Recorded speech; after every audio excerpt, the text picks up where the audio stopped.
एक मनोहर नाम का बहुत मेहनती बुनकर अपनी मूर्ख और घमंडी पत्नी के साथ रहता था। मनोहर की कारीगरी बहुत अच्छी होने के कारण उसके सिलाए हुए कपड़ों को अच्छे दाम मिलते थे। उसकी कपड़े बुनने की मशीन पूरी लकड़ियों से बनी थी। एक दिन बहुत बारिश होने के कारण उसके दुकान में पानी भर गया और उसकी कपड़े बुनने की मशीन पानी में डूबकर खराब हो गई। ओहो, मशीन की लकड़ियां तो खराब हो गई। अब मुझे नई लकड़ियां लाकर इसे ठीक करना पड़ेगा। लकड़ियां लाने के लिए मनोहर कुल्हाड़ी लेकर जंगल की ओर निकलता है। मनोहर जंगल में मजबूत और लंबी लकड़ियों वाला पेड़ ढूंढने लगता है। जंगल में बहुत घूमने के बाद भी उसे अच्छा पेड़ नजर नहीं आता। घूमते घूमते उसकी नजर नदी स्थित एक पेड़ पर गई जो बहुत ही लंबा और घना था। ये अच्छा पेड़ है। इसके लकड़ियों से मेरी मशीन के सारे उपकरण बन जाएंगे। मनोहर ये सोचकर कुल्हाड़ी पेड़ के तने पर मारने के लिए उठता है और तभी पेड़ से आवाज आती है, रुको मानव। कौन है? मानव, मैं देव हूँ। मैं इस वृक्ष पर आनंद से रहता हूँ और नदी के किनारे शीतल हवा का आनंद लेता हूँ, और वैसे भी वृक्ष काटना उचित नहीं है। मैं भी लाचार हूँ प्रभु। इस पेड़ की लकड़ियाँ मेरे मशीन के लिए अच्छी है। लकड़ियों के बिना मेरे मशीन के उपकरण नहीं बनेंगे और मेरा कपड़ा नहीं बुनेगा। प्रभु, मेरा परिवार भूखा मर जाएगा, इसलिए मैं इस वृक्ष की शाखाएं काटने के लिए विवश हूँ प्रभु। अगर ऐसा है तो तुम कोई भी एक वर मांग लो, मैं उसे पूरा करूंगा। केवल तुम इस वृक्ष को मत तोड़ो। प्रभु, यदि यही बात है तो मुझे सोचने के लिए एक दिन का समय चाहिए। मैं मेरी पत्नी और मित्र से सलाह करके आपसे वर मांगूंगा। ठीक है मानव, मैं तुम्हारी यही प्रतीक्षा करूंगा। ये कहकर देव अदृश्य हो गए। मनोहर अब जल्दी जल्दी घर जाने लगा।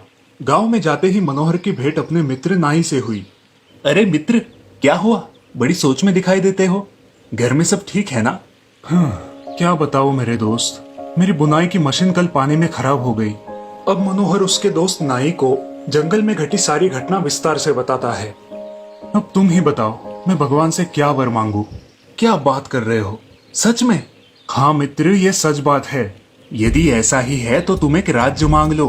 तुम उस राज्य के राजा बन जाना और मैं राज्य का मंत्री बन जाऊंगा। हम सब सुख में रहेंगे। मनोहर ने अपनी पत्नी की सलाह लेकर अपना वरदान निश्चित करने की बात नाई से कही।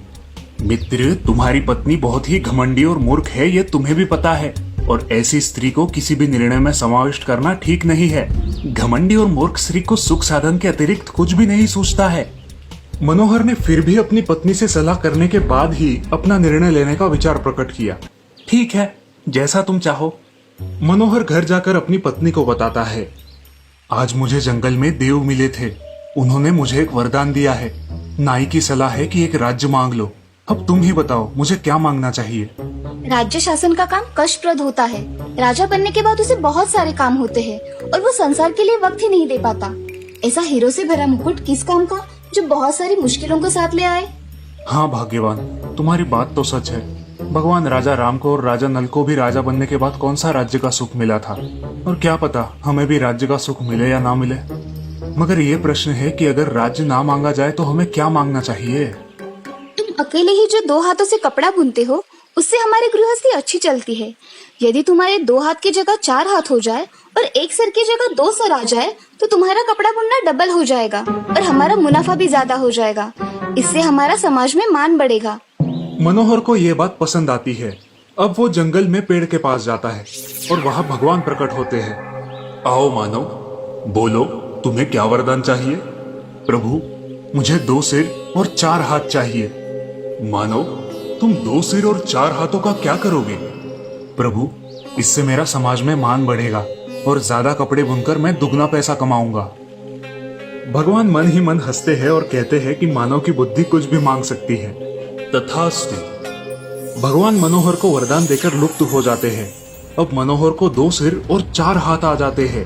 मनोहर गांव में जाता है तो छोटे छोटे बच्चे उसे देखकर डर जाते हैं। सभी लोग भी मनोहर का ये रूप देखकर डर जाते हैं और भागने लगते हैं। तभी गांव के 4-5 लोग लकड़ियां लेकर आते हैं और मनोहर को बहुत मारते हैं। उन लोगों की मार खाकर मनोहर बेहोश पड़ जाता है। यह बात उसकी पत्नी को पता चलती है। वो तुरंत उसे देखने वहां पहुंचती है और मनोहर को बेहोश पड़ा देख रोने लगती है। इस कहानी से हमें ये सीख मिलती है कि हमें निसर्ग के विपरीत कोई काम नहीं करना चाहिए और जितना है उसी में खुश रहना चाहिए।